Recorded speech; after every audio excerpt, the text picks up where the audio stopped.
¿Alguna vez has pensado en Jesús como tu hermano? Quizás has escuchado de Él como tu Señor, como tu Maestro, como Dios, como Salvador, pero la Biblia también dice que Jesús es nuestro hermano. ¿Cómo sucede esto y qué implicaciones tiene para nuestra vida diaria? Bueno, en este episodio vamos a hablar justamente de este tema. Si te interesa, quédate conmigo porque esto puede cambiar cómo te relacionas con Dios y con Jesús mismo.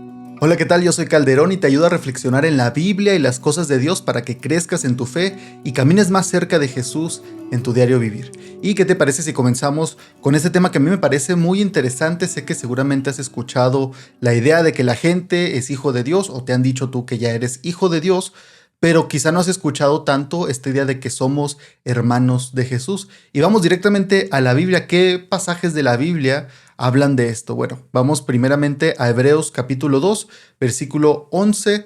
Te voy a dejar los versículos que veamos en este episodio y de ahora en adelante, y espero también en pasados, en los comentarios, porque estoy usando varios versículos, varios pasajes, y para que no tenga que ponerlo en la pantalla porque sería muy tardada la edición, te voy a dejar las referencias en los comentarios por si alguno te interesa y quieres copiarlos. Ahí van a estar las referencias. Hebreos 2:11, recuerda que nosotros estamos usando la Reina Valera actualizada, a menos de que diga lo contrario. En Hebreos 2:11, fíjate lo que dice el autor de Hebreos. Dice, pues tanto el que santifica, Jesús, aquí está hablando de Jesús, tanto el que santifica como los que son santificados, nosotros, todos provienen de uno. Aquí está haciendo referencia al Padre. Por esta razón, Él, Jesús, no se avergüenza de llamarlos hermanos, diciendo, anunciaré a mis hermanos tu nombre, el nombre de Dios. En medio de la congregación te alabaré. Y algo bien interesante, bueno, aquí vemos tal cual que Jesús dice, o que escribe el autor de Hebreos, que Jesús no se avergüenza de llamarnos sus hermanos. Ahorita vamos a ver cómo sucede esto, pero algo muy interesante es que el autor de Hebreos, que por cierto, hasta el día de hoy sigue debatiéndose quién será el autor. No hay varias suposiciones, pero no hay un candidato así seguro al 100%. Pero este autor cita al Salmo 22, que si tú conoces algo de la Biblia, el Salmo 22 es también el salmo que Jesús mismo cita estando en la cruz, cuando está a punto de morir y dice, Padre, ¿por qué me has abandonado? Y él está citando esto y hay algunos teólogos que obviamente la Biblia registra esto, los autores bíblicos registran esto, y los teólogos, algunos teorizan que eso escuchó la gente porque era lo que estaba Jesús recordando en su mente y lo estaba diciendo en voz alta. Y este salmo que comienza tal cual, el Salmo 22 diciendo, Padre, ¿por qué me has abandonado? Y empieza a hablar del sufrimiento y lo que llegaría a sufrir Jesús, que también tenía su significado en su momento, y es un salmo mesiánico diciendo, también está apuntando al futuro. Luego el autor de Hebreos lo toma también, haciéndolo completamente sobre Jesús. Y dice, él en la Biblia bien dice, en el libro de Salmos, el salmista escribió, anunciaré a mis hermanos tu nombre. Como si estas fueran palabras de Jesús mismo. Y a mí me parece hermoso, ¿no? Estas relaciones que hace la Biblia dentro de sí misma, pero pasajes que en diferencia de autoría, en cuanto se escribieron, hay cientos de años de diferencia, pero las conexiones ahí están, porque Dios no se olvida de su palabra. Las generaciones pasan, las personas pasan, mueren, nacen, viven, hacen sus vidas y una tras otra y una tras otra, pero Dios es el mismo y no se olvida de su palabra, y por eso inspira a estos hombres para hacer estas conexiones, porque el autor detrás de todo es Dios.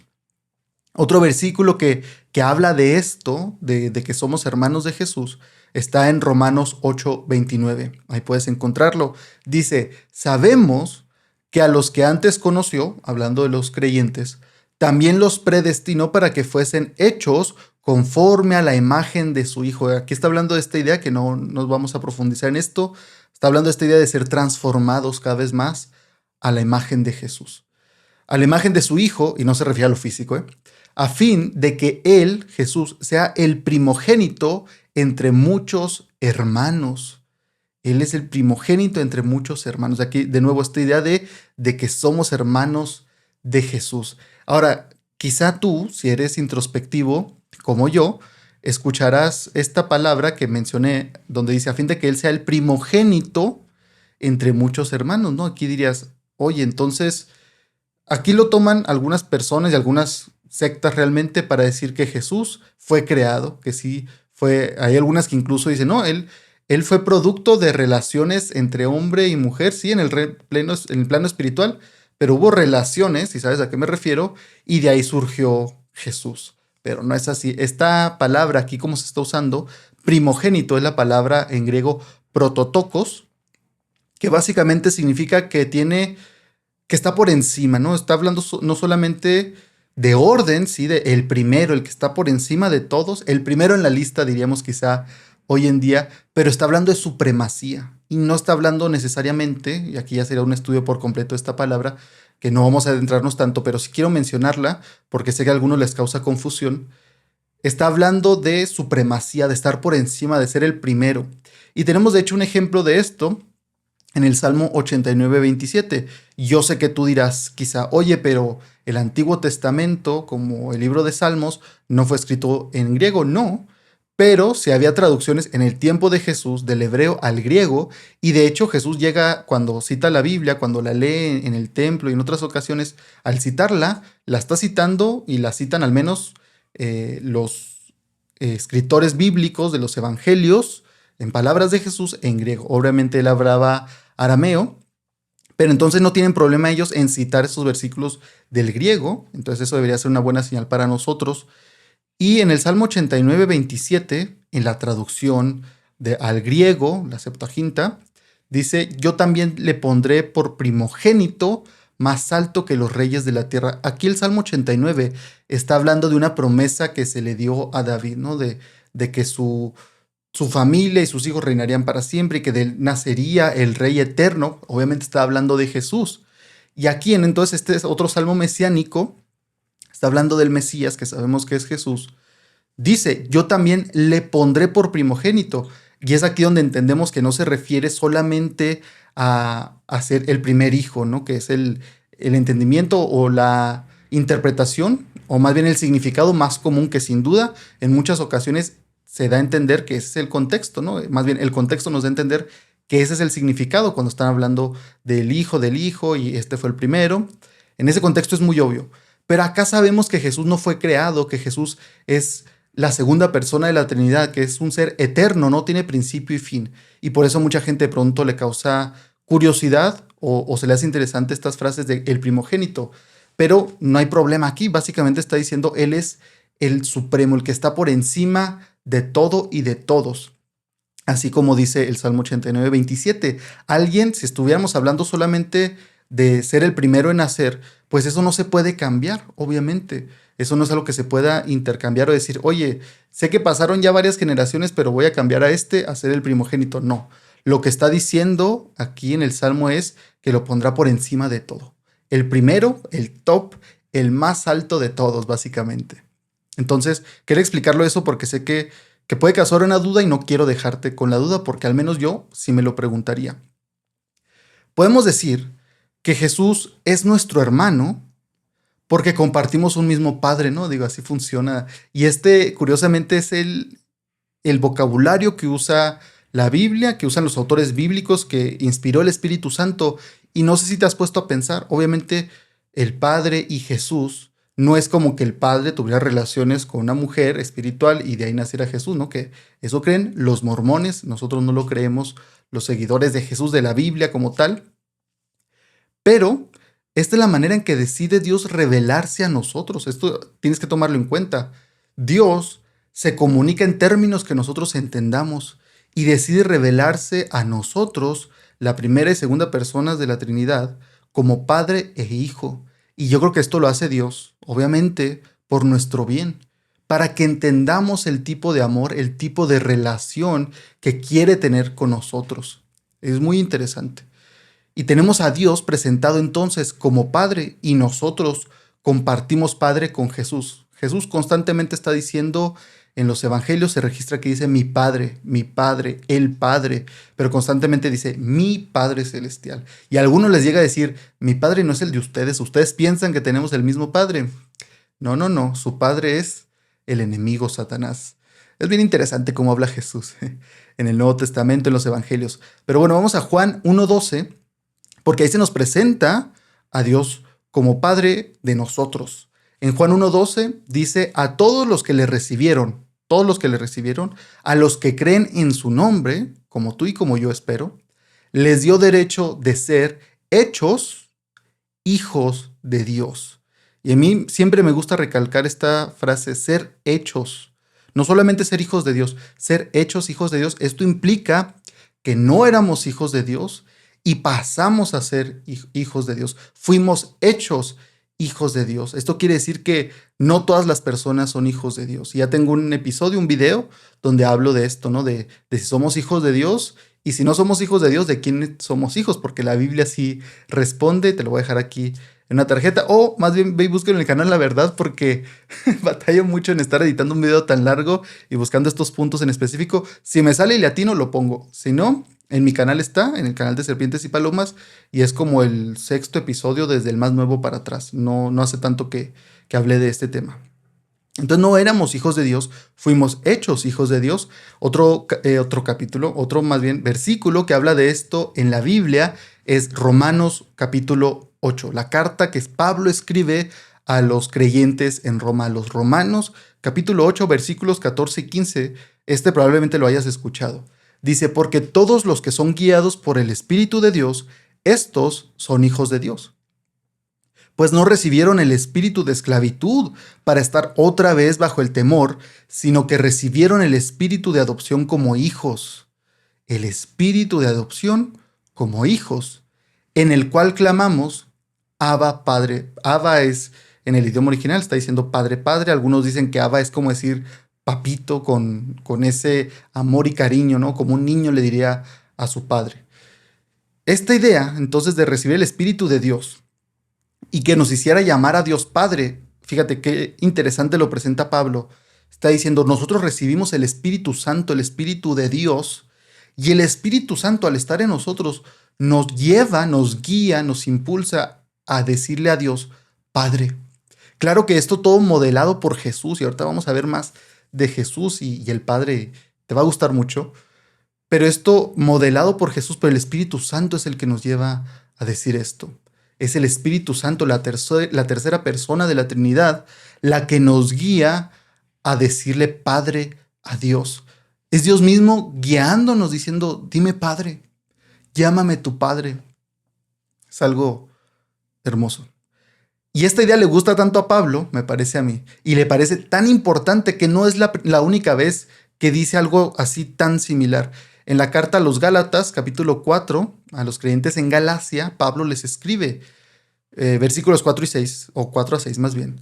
Pero cuando vino la plenitud del tiempo, Dios envió a su Hijo, nacido de mujer y nacido bajo la ley, para que redimiera a los que estaban bajo la ley, a fin de que recibiéramos la adopción de hijos. Esta idea de redimir es comprar, es traer, rescatar a estas personas, a alguien más bien. Y está diciendo a ustedes, nosotros que estábamos bajo la ley de Dios, porque cuando estamos alejados de Dios, cuando somos rebeldes, Dios dice que nos va a juzgar de acuerdo a la ley que Él ha dado. Y está diciendo Pablo, pero Dios envió a su Hijo para rescatarnos de eso y ya no vivir bajo la ley, sino vivir bajo la ley del Espíritu, para que recibiéramos la adopción de hijos, para que fuéramos hechos hijos de Dios, haciendo eco de estas palabras de Juan. Versículo 6 dice, y por cuanto son hijos, Dios envió a nuestro corazón el espíritu de su Hijo que clama, Abba Padre. Está repitiendo esta idea que Pablo ya había dicho en Romanos. Nos envía el espíritu de su Hijo que clama, Abba Padre. Y aquí, si no te fijas, o sea, si no pones atención, quizá no notes que está afirmando la deidad de Jesús, Pablo, aquí en Gálatas. Está afirmando que Jesús es Dios al usar esta frase, el espíritu de su Hijo. Pablo es muy inteligente, él en otras ocasiones lo llega a decir. En Romanos llega a mencionar el espíritu de adopción como hijos y en otras partes dice el espíritu de Dios. Esta frase sí es muy común, el espíritu de Dios, en las cartas y en la Biblia. Y aquí no tiene problema Pablo en decir el espíritu de su Hijo, porque es el mismo espíritu, el Espíritu Santo, que también se le llama así el Espíritu Santo, el Espíritu de Dios, el Espíritu de su Hijo. Aquí está afirmando, diciendo, ¿ya ven que decimos el Espíritu de Dios? Pues decir el Espíritu de su Hijo Es lo mismo, es el mismo espíritu, porque el Hijo es Dios. Bien interesante y te digo, puede pasar desapercibido si no lo notas bien. Pero es el Espíritu de Dios, el Espíritu Santo, el Espíritu de su Hijo, el Espíritu de Jesús, lo llega a decir en otra parte, nos hace clamar, Abba Padre, decirle a Dios, Padre. Y aquí es donde uno dice, gracias Jesús. No, sin entender tanto quizás hasta este punto, ¿no? Si esto es apenas la primera vez que estás escuchando esto, si no conocías gran parte de esto, aunque estuvieras en la iglesia por mucho tiempo, yo creo que lo mínimo que podríamos decir es, gracias Jesús. Quizá no entienda por completo lo que hiciste, sé que moriste en una cruz, quizá no entiendo todas estas palabras complejas, estos conceptos, pero algo entiendo, que gracias a ti puedo decir que soy hijo de Dios. La adopción, no sé si lo has pensado, la adopción, o sea, el que personas adopten a niños o jóvenes, adolescentes o bebés, incluso a otras personas, a su familia, que las hagan parte y les digan, vente, tú eres amigo de mi hijo, amiga de mi hija, a una situación así les digan, vente, tú eres como de la familia. Esta adopción, ya sea muy oficial o un tanto no tan oficial, es un concepto muy cristiano. Es muy cristiana esta idea. El traer a alguien que no conocías y amarlo como tuyo, como de tu familia, es algo que los cristianos podemos hacer, los creyentes en Cristo, los seguidores de Jesús. Podemos hacer esto, el adoptar, sabiendo que Dios hizo esto mismo con nosotros primero. El primero en hacerlo en nuestra vida fue Dios. Entonces la adopción, digo, si tú lo has considerado alguna vez en tu vida, es algo muy cristiano, muy de Cristo. Cristo sufrió y murió para que pudiera ser adoptado a la familia de Dios, para llamarte su hermano. Además, en la Biblia tenemos esta idea de, hablando de la familia, se nos muestra, hay una situación con Jesús, que Jesús nos muestra que la familia terrenal importa, sin duda. Él tuvo una familia aquí en la tierra. La familia terrenal importa, pero Dios nos da una familia que va a perdurar para siempre, una familia espiritual. Es la que Dios nos regala también. En Marcos capítulo 3, el Evangelio según Marcos capítulo 3, versículos 34 al 35, está Jesús con una multitud de personas que lo están escuchando, están en una casa. Y al saber su familia, aquí apenas va empezando su ministerio Jesús, y al saber su mamá María y sus hermanos, así dice la Biblia, lo que está haciendo, y aquí va a ser un contraste entre sus hermanos terrenales, o sea, familiares de la carne, y sus hermanos espirituales, porque la gente dice, no, se refiere a los hermanos espirituales, o sea, como nosotros nos decimos hoy en la iglesia, pero él hace una distinción y un contraste entre su familia terrenal y la familia espiritual. Él dice la Biblia, respondiendo, les dijo, ¿quiénes son mi madre y mis hermanos? Porque le dijeron, oye Jesús, allá afuera está tu mamá y tus hermanos y te están hablando. Y él sabía que era porque pues no les gustaba esto que estaba haciendo Jesús, estaba llamando mucho la atención. Y él dice, ¿quiénes son mi madre y mis hermanos? Y mirando a los que estaban sentados alrededor de él, muy padre ese detalle, viéndolos a los ojos les dijo, he aquí mi madre y mis hermanos. Porque cualquiera que hace la voluntad de Dios, este es mi hermano, mi hermana y mi madre. ¿Qué estaba diciendo Jesús? Ustedes pueden ser parte de mi familia espiritual. Eso es lo que está diciendo. Cualquiera de ustedes puede ser parte de mi familia espiritual. Aquellos que creen, aquellos que obedecen, que hacen la voluntad de Dios. Y esto es bien interesante y si quiero recalcarlo o mostrarlo, o más bien como que tocarlo, ¿no? Esto de cualquiera que hace la voluntad de Dios y uno diría, ves, tienes que dejar de ir a este lugar, tienes que dejar de hacer esto, tienes que limpiarte de esta suciedad que llevas sobre ti que has estado cargando. Y no, eso no es a lo que se refiere Jesús. Te voy a leer lo que dice Juan 6, versículos 28 y 29. Te doy un poco de contexto rápido. Jesús viene a hacer milagros y de que la gente, una multitud de miles de personas comieran gracias a un milagro que hizo Jesús, donde multiplicó panes y pescados. Y entonces la gente lo empieza a seguir porque dicen, mira, si lo seguimos, vamos a comer siempre. ¿Qué tenemos que hacer para subsistir y no trabajar? Seguir a Jesús. Entonces esto es lo que sigue después de esto, ¿no? La gente le dice, versículos 28 a 29, entonces le dijeron, ¿qué haremos para realizar las obras de Dios? Porque le está hablando de él. Es que ustedes me siguen porque vieron hacer los grandes milagros, las obras de Dios, estos milagros básicamente. Y le dicen, ¿qué haremos para realizar las obras de Dios? Nosotros. Y respondió Jesús y les dijo, esta es la obra de Dios, atentos. ¿Cuál es la obra de Dios? ¿Qué es lo que Dios quiere que hagan? ¿Qué es lo que Dios les dice que hagan? De boca de Jesús. Esta es la obra de Dios, que crean en aquel que Él ha enviado. Jesús primero dice, cualquiera que hace la voluntad de Dios, este es mi hermano, mi hermana y mi madre. Y en otra situación dice, esta es la obra de Dios, que crean en aquel que Él ha enviado. Si tú crees que para ser parte de la familia de Dios necesitas primero sanarte a ti mismo, cambiarte a ti mismo, dejar todo lo malo en tu vida, cambiar tu forma de pensar, cambiar lo que te viene a la mente, básicamente ser otra persona, y entonces te acercas a Dios para ser parte de su familia, tienes el orden incorrecto, tienes el orden mal. Jesús mismo lo dice, esta es la obra de Dios, que crean en aquel que Él ha enviado. Dios quiere que seas parte de su familia, Jesús quiere hacerte su hermano. Y esto sucede no yendo a pagar miles de pesos a una organización, no yéndote de rodillas a algún lugar, no golpeando tu cuerpo de cierta manera pensando que a través del sufrimiento Dios te va a perdonar, porque no es así. Es a través de la obra de Jesús. ¿Y qué necesitas hacer? Mirarlo, reconocer y decir, yo no tengo nada que hacer, yo no puedo hacer nada. Mi deuda es demasiado grande, mis pecados son demasiado grandes. No hay nada que yo pueda hacer para ser perdonado. No hay nada que pueda hacer que amerite un perdón de Dios. Pero alguien hizo algo que sí lo ameritaba y es Jesús. Y volco, o más bien pongo toda mi confianza en que si soy perdonado es por la obra que hizo Jesús en mi lugar. Pongo mi fe en que su obra, su sacrificio y su resurrección, que es lo importante, muchos han muerto, Jesús resucitó. Y ahora vamos a ver la importancia de la resurrección. Pero pongo mi fe en eso, en que eso es lo que me hace parte de la familia de Dios, no lo que yo pueda hacer. Y es entonces cuando recibes el espíritu de adopción, el espíritu de Dios, que te va mostrando Dios el camino que debes andar.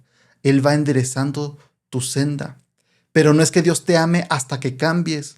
No es que Dios te ame hasta que te limpies. No es que Dios te ame hasta que seas perfecto, hasta que no dudes, hasta que conozcas toda la Biblia por completo. No es así. Ahorita vamos a ver un ejemplo de la adopción. Jesús es nuestro hermano mayor. Jesús es tu hermano mayor, Jesús es mi hermano mayor. Y lo importante de esto, digo, hay muchísimas cosas, ¿verdad? Pero lo importante es que como un buen hermano mayor, Jesús, digo, todo lo que hemos hablado lo hace un excelente hermano mayor. Pero un hermano mayor en general nos da un ejemplo, a veces bueno, a veces malo. Pero Jesús mismo dice que Él nos dejó un buen ejemplo.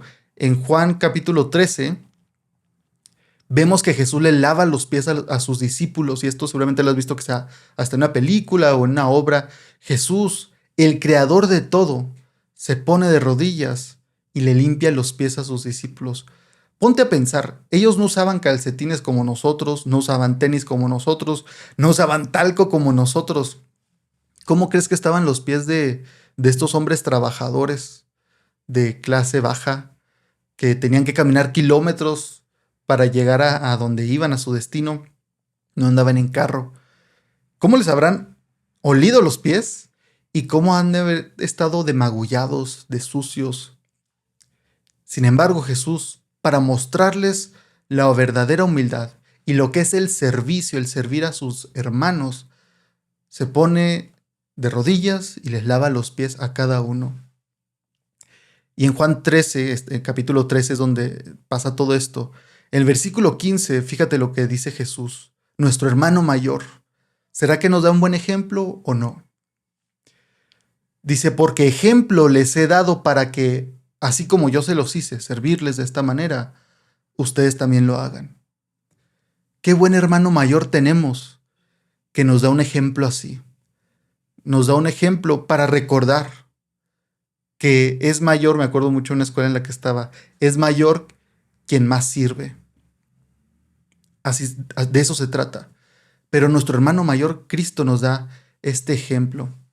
Y hablando de lo que te decía ahorita de la adopción, me pongo a pensar yo cómo en una familia donde se adopta a un niño, una niña, un adolescente incluso, ¿no? ¿Cuántas películas no hay? Incluso de comedia, donde los papás están batallando con los niños que adoptaron porque no se quieren adaptar a la casa, se quieren ir, se escapan. Pero si te pones a pensar, es un proceso. Es un proceso para el niño, para el joven. Es un proceso en el que algunos tardarán más, algunos tardarán menos en adaptarse a la familia, a la casa, a la dinámica, a entender que ya no tienen que tener miedo, a que ya no tienen que esperar que la familia los abandone o los regrese. En Cristo pasa algo similar, creo yo. Llegamos a la familia de Dios y escuchas todo esto que te digo, eres adoptado, eres amado, Cristo dio su vida por ti.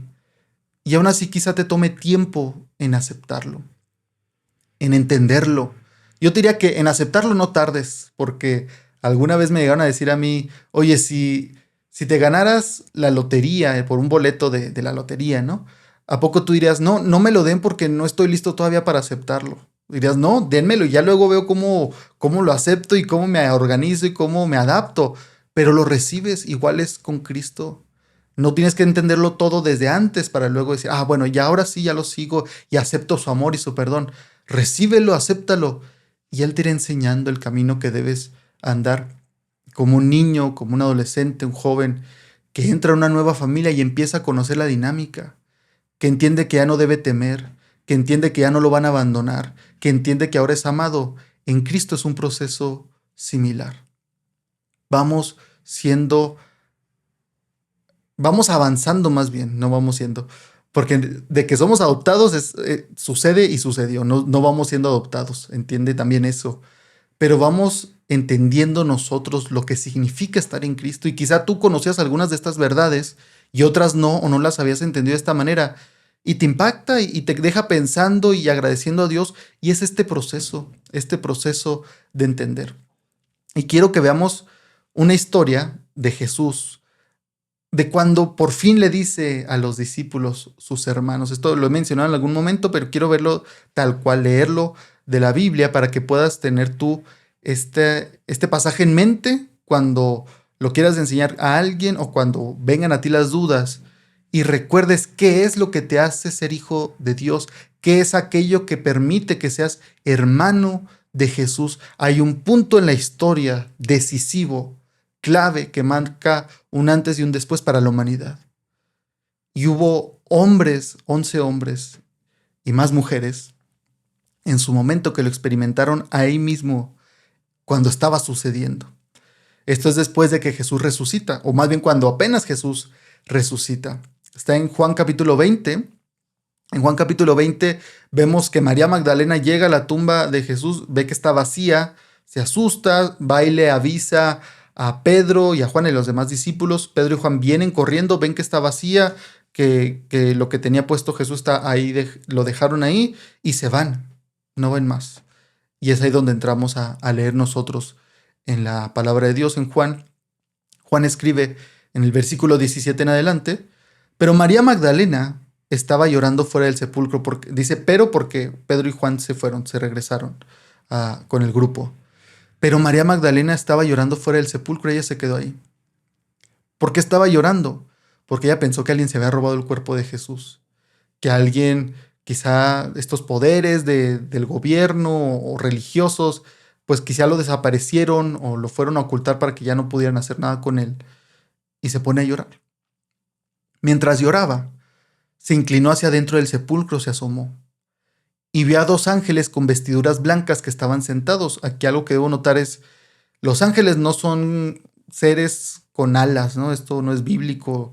Hay seres espirituales como los querubines, los serafines, que tienen alas, pero cuando se habla en la Biblia de ángeles, siempre se ven como personas normales. O sea, no es como que ella los pudiera ver y decir, ah, estos son ángeles. No, ella veía personas normales, ¿no? Hasta después entiende que son ángeles. Por eso lo escribe así Juan.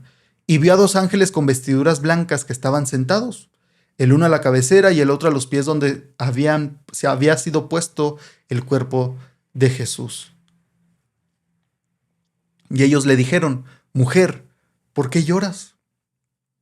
Les dijo ella: porque se han llevado a mi Señor y no sé dónde lo han puesto.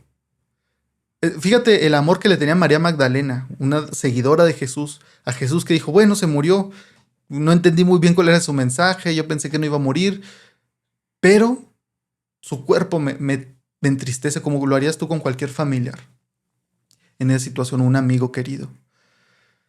Habiendo dicho esto, se volvió hacia atrás y vio a Jesús de pie, pero no se daba cuenta de que era Jesús. En el video anterior, en el de la semana pasada, mencioné esto, que cuando Jesús resucita, muchas veces las personas no ven que es Jesús porque su apariencia no era la misma. Se presenta con diferentes apariencias Jesús después de que resucita. Dice, no se daba cuenta que era Jesús el que estaba ahí.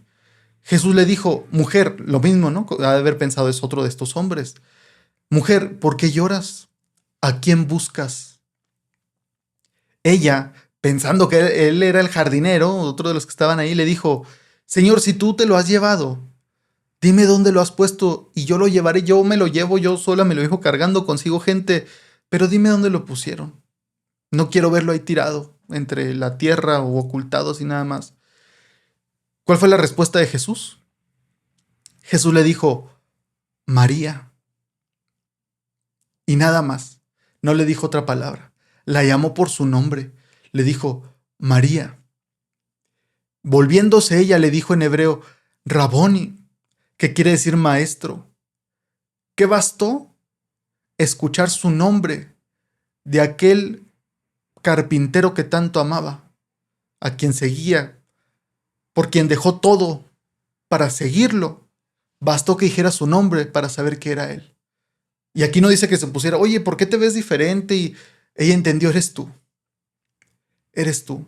Esto pasa, y es como te digo, es un proceso de adaptación a venir a la familia de Dios, a entender que Jesús es nuestro hermano, que Dios es nuestro Padre, que el Espíritu Santo está en nosotros. Y vamos conociendo más a Jesús, la persona de Jesús. Convivimos más con el Espíritu Santo, nos va guiando, nos ponemos a su disposición al punto en que quizá por la situación no nos damos cuenta que Dios está ahí, pero basta una palabra para saber: Dios, tú estás aquí. Este eres tú, Señor. No sé, me llama mucho la atención que la Biblia, Juan lo registra así, que solamente le dijo María, que le habló por su nombre, y ella supo: eres tú, Maestro. Y yo creo que María, por lo que va a decir Jesús, lo ve y dice: eres tú. Y lo abraza y lo ha de ver, imagínate, lo ha de haber empezado a empapar de llanto y lo ha de haber apretujado y abrazado muy fuerte. Porque Jesús le dice: suéltame, porque aún no has subido al Padre. Casi le dice: María, suéltame que me tengo que ir. No nos podemos quedar aquí siempre. No lo interpretes, o yo no lo interpretaría cuando le dice: suéltame, como oye, no me toques, yo soy santo, yo soy Jesús. Yo creo que se lo dice por esta sorpresa que María siente, de abrazarlo, de llorarle, de empaparlo, y quizá, quién sabe cuántos segundos, minutos habrán pasado, y Jesús le dice: suéltame, o sea, déjame ir porque aún no he subido al Padre, María. Y aquí viene lo importante para lo que estamos hablando hoy. Digo, todo esto es importante pero para lo que estamos hablando hoy, escucha lo que dice Jesús. Dice: pero ve a mis hermanos y diles: yo subo a mi Padre y Padre de ustedes, a mi Dios y Dios de ustedes.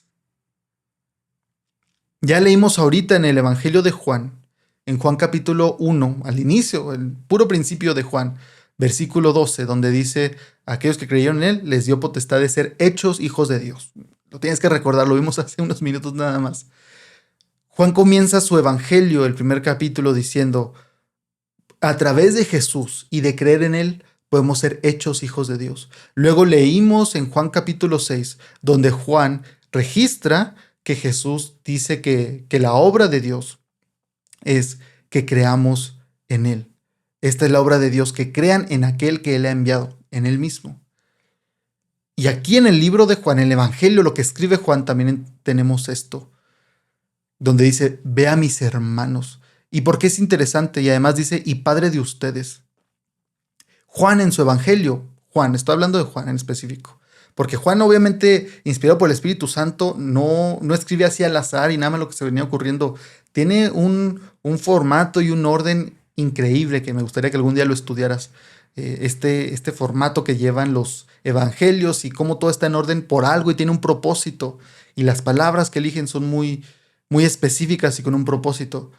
Juan siempre pone a Jesús diciendo en su evangelio, en lo que él registra, siempre pone a Jesús diciendo mi Padre o el Padre. Vas a ver a Jesús diciendo esto en el evangelio de Juan, mi Padre celestial, mi Padre que está en los cielos, mi Padre, el Padre. No es hasta este momento que hay un parteaguas en lo que escribe Juan. Y esto él lo hace obviamente con el propósito de que se note, de que lo veamos. Esta es la primera vez que Juan registra a Jesús diciendo, el Padre de ustedes. Ya no dice mi Padre o el Padre, dice su Padre.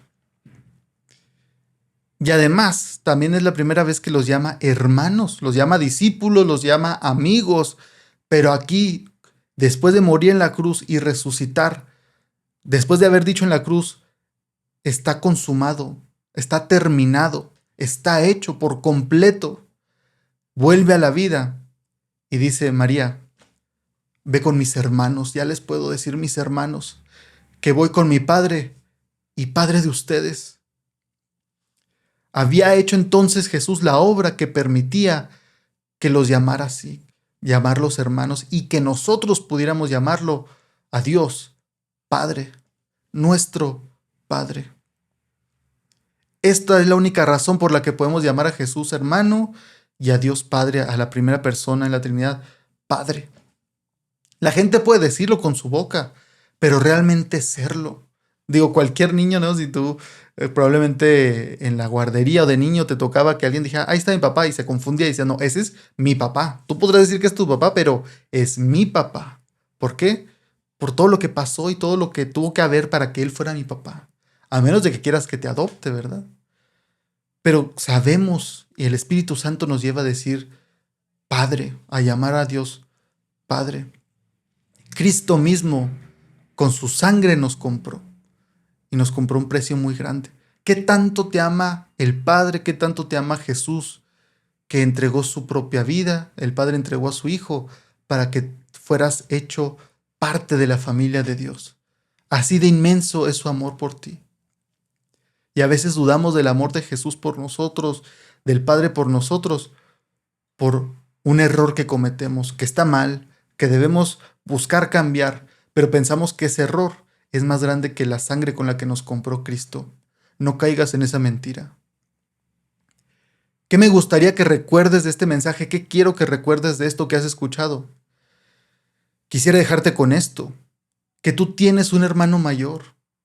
Y es hermano mayor porque no hay nadie mayor que él, no por edad. Tú podrás tener más de 33 años, 30 y tantos, y aún así Jesús es tu hermano mayor porque no hay nadie mayor que él.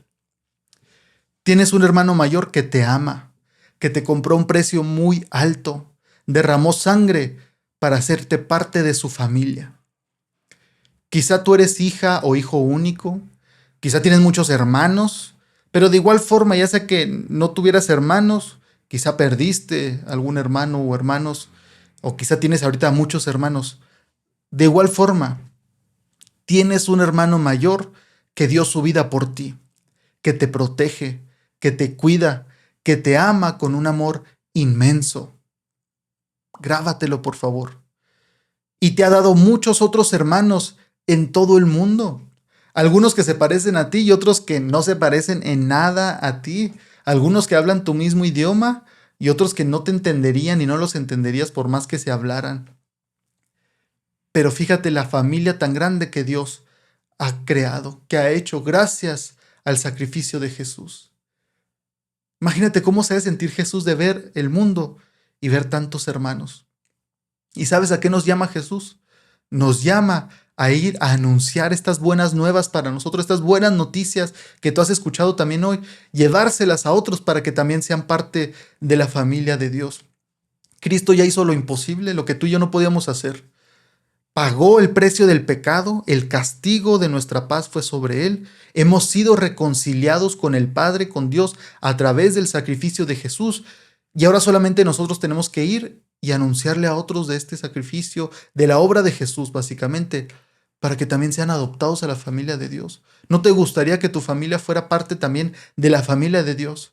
Que a tus papás, a tus primos, a tu familia terrenal pudiera decir, sí, yo sé que tú eres mi mamá, tú eres mi papá, mi tío, mi abuelito, pero en Cristo somos hermanos. ¿No te gustaría eso? O a tus amigos. El Espíritu Santo, el Espíritu de Jesús, te capacita para que vayas y anuncies estas buenas noticias. Qué tan bueno es Dios que te da las buenas noticias y te dice, no te preocupes, yo te acompaño para que les hables. ¿Quién te crees que eres? Es lo que te he estado preguntando en los últimos episodios, los últimos capítulos del podcast. Estamos en esta serie. ¿Quién eres de acuerdo a Dios? Y esta pregunta que el enemigo te va a estar haciendo constantemente toda tu vida, ¿eh? No porque hoy le respondas bien, ni mañana, ni en un mes. Toda tu vida te va a estar haciendo esta pregunta el enemigo y en tu peor momento te le va a traer a mente, ¿quién te crees que eres? ¿Quién te crees que eres realmente? ¿Crees que Dios te ama? ¿Crees que a Dios le importas? Hoy vimos que sí. ¿Qué le puedes responder al enemigo cuando traiga a tu mente o a tu carne cuando te pregunte, ¿quién te crees que eres? Puedes responderle esto como yo. Yo soy hermano, yo soy hermana de Jesús. Y mi hermano entregó su vida para que yo pudiera llamar a Dios mi Padre. Yo soy un miembro amado de la familia de Dios.